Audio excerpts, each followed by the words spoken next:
और बोकारो में झारखंड के पूर्व सीएम रघुवर दास ने कहा, करप्शन किसी भी कीमत पर बर्दाश्त नहीं करना चाहिए, चाहे मेरी सरकार के कार्यालय में हो या हेमंत सरकार के कार्यालय में। रघुवर दास ने कहा कि मेरी सरकार के भी 5 साल पर जांच करा लीजिए, जो भी दोषी है उस पर एक्शन हो, हम तैयार हैं। उन्होंने सरयू राय के बयान पर कटाक्ष किया, कहा 5 साल जब मंत्री थे तब जांच क्यों नहीं कराई, क्या मलाई खा रहे थे। लालू जी भी चारा घोटाला में इसी तरह हुंकार भरते थे। अभी उस लूट की शिकायत पर ही चाहे केंद्रीय एजेंसी ईडी हो, आईटी हो, वो छापेमारी कर रहे हैं। और जब भी कोई भ्रष्टाचारी पर इस तरह के छापे पड़ते हैं तो संवैधानिक संस्था पर प्रश्न उठाने का कोशिश करते हैं। आपको याद होगा लालू जी भी चारा घोटाला में इसी तरह हुंकार भरते थे। अभी जैसा ये बबुआ मुख्यमंत्री हुंकार भर, असर क्या हुआ लालू जी का? तो भ्रष्टाचारी को राज्य की जनता किसी कीमत पर बर्दाश्त नहीं करे, क्योंकि भ्रष्टाचार से सबसे ज़्यादा नुकसान गरीब को होता है। गढ़वा सदर प्रखंड के ओबरा गांव में आपकी योजना आपकी सरकार आपके द्वार कार्यक्रम का आयोजन हुआ। इसमें कृषि मंत्री बादल पत्रलेख बतौर मुख्य अतिथि शामिल हुए। इस दौरान उन्होंने मुख्यमंत्री रोजगार सृजन योजना, सावित्रीबाई फूले योजना, सर्वजन पेंशन योजना से लेकर तमाम योजनाओं का लाभ जनता तक पहुंचाया। कार्यक्रम में उन्होंने सरकार के कामकाज की तारीफ की। उन्होंने कहा कि आपकी योजना आपकी सरकार आपके द्वार कार्यक्रम के तहत 95,000 आवेदनों का निष्पादन किया गया।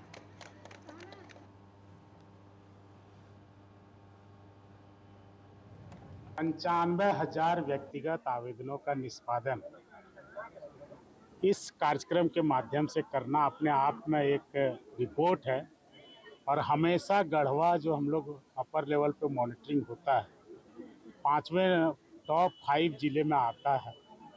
तो जिला प्रशासन की भूरी भूरी प्रशंसा है यहाँ के उपायुक्त रमेश घोलप जी को, उनके पूरी टीम को, उनके सभी प्रखंड विकास पदाधिकारी, अंचल पदाधिकारी, डीडीसी और इस कार्य में लगे हुए सभी लोग को, साथ में मुखिया जी लोगों को, वार्ड सदस्य को, पंचायत समिति सदस्य, प्रमुख मैडम को, जिला परिषद सदस्य, 20 सूत्री सदस्य को और यहाँ के मंत्री मित्रेश ठाकुर जी को।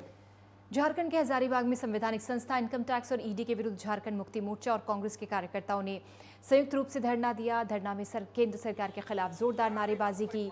झारखंड मुक्ति मोर्चा और कांग्रेस के कार्यकर्ताओं ने केंद्र सरकार द्वारा अपनी सत्ता की लालच में आकर इनकम टैक्स और ईडी के द्वारा गलत तरीके से कराए जाने का आरोप लगाया।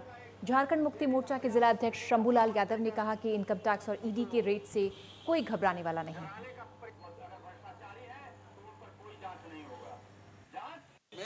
ये ईडी को माध्यम बनाई हुई है कि झारखंड को अपदस्थ करना चाहते हैं, सरकार को गिराना चाहता है, लेकिन उनकी कामयाबी नहीं मिलेगी, नाकाम हो गए। और विपक्ष जो है एकजुट है, एक साथ है और सरकार 5 साल चलेगा, इसमें कोई दुमत नहीं। मामला आपने देख रहा होगा कि ईडी के द्वारा माननीय सूबे के लोकप्रिय मुख्यमंत्री जी को बुलाया गया था पूछताछ के लिए, और कहीं ना कहीं भारतीय जनता पार्टी का जो केंद्र सरकार है वो हमारा झारखंड राज्य की सरकार को अस्थिर करने का काम प्रयास कर रही है। इनके सारे पर ईडी काम कर रही है यहाँ पर। झारखंड के सरायकेला जिला में कस्टडी में 17 साल की नाबालिग की मौत का मामला काफी गर्मा गया। पुलिस घटना को आत्महत्या मान रही है। परिजन आत्महत्या करने के लिए प्रेरित और प्रताड़ित करने के आरोप लगा रहे हैं। परिजनों ने थाने पहुंचकर थाना प्रभारी और अन्य के विरुद्ध लिखित रूप से शिकायत की। इसमें परिजनों ने सरायकेला थाना प्रभारी मनोहर कुमार और एसआई रामदेव दास पर नाबालिग और उसके परिवार के साथ प्रताड़ित करने के आरोप लगाए। थाना प्रभारी और एसआई को बर्खास्त करने की मांग की। पीड़ित परिवार को राहत देने के लिए 50 लाख रुपए का मुआवजा और एक सरकारी नौकरी की मांग रखी गई।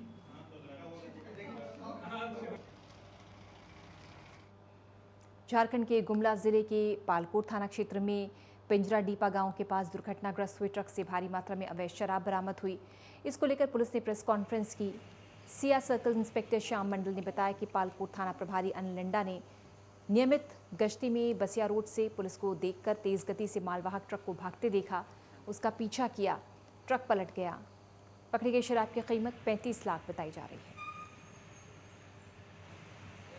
विगत कुछ दिनों से गुमला जिला में अवैध शराब का सप्लाई हो रहा था और जहां तहां होटल ढाबों में और दुकान में दिया जा रहा था, जिसके कारण जो है जान माल की क्षति थी और सरकार के राजस्व की क्षति थी। तो पुलिस अधीक्षक महोदय के द्वारा एक समेकित अभियान चलाया जा रहा था।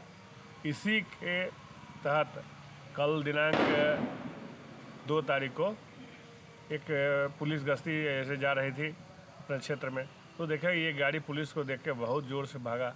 भागने के बाद वो जो आगे जा कर के वो पंजरा डिब्बा के पास वो गाड़ी और दुर्घटनाग्रस्त हो गया और पुलिस को के डर से भाग रहा था वो लोग। झारखंड के बोकारो से खबर, पानी की पाइपलाइन में काम करने वाले मजदूरों और स्थानीय लोगों के बीच विवाद हुआ। इसको लेकर मौके पर पहुंची पुलिस लोगों को समझाने लगी। इस दौरान सिटी थाना प्रभारी दुल्हन चौड़े का गीता देवी और महिला के 2 पुत्रों ने पुलिस की टीम पर हमला कर दिया। थाना प्रभारी का हाथ फ्रैक्चर हो गया। पुलिस जांच कर रही है।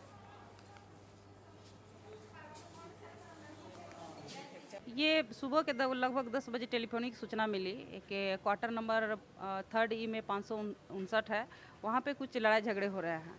वहाँ जाके हमने देखा कि सेल के जो मरम्मत डिपार्टमेंट वाले हैं, जो क्वार्टर वाले की शिकायत पर जैसे पाइप लीकेज है या कुछ भी अगर क्वार्टर में कुछ प्रॉब्लम होती है मेंटेनेंस से लेके, उस तरह के ये लोग की शिकायत पर ये लोग पहुंचे हुए थे। जहां ये लोग ने उस पर आरोप लगाते उनको वहां से डांट के भगा रहे थे कि आप मेरे घर में नहीं घुस सकते हैं, मेरा पाइप को आप ठीक नहीं कर सकते हैं। या बगल वाले के द्वारा चूँकि शिकायत किया गया था और उसमें है कि उसके क्वार्टर होते हुए सीढ़ी ऊपर जाती है जिसमें ये लोग को जाके पाइप ठीक कराना था, लेकिन ये लोग के द्वारा जो है कि लड़ाई झगड़ा करते हुए उनको वहाँ से भगाया जा रहा था। जब मैं वहाँ पहुँची तो मैंने जब बात समझी तो मैंने कहा कि ये उनका अपना काम है, क्योंकि कहीं पाइप में लीकेज हो रही है, किसी क्वार्टर वाले को परेशानी हो रही है तो आप इनको काम करने दें। इस पर उन्होंने डायरेक्ट मेरे ऊपर आरोप लगाया और कहे कि आप इन लोगों से मिली हुई हैं और जो है कि आप हमारी बहन बेटियों को छिड़वा रहे हैं। इस तरह का आरोप लगाते हुए मेरे साथ हाथापाई करने लग गए। और इस बुलेटिन में इतना ही, लेकिन खबरों का सिलसिला लगातार जारी है। जय हिंद।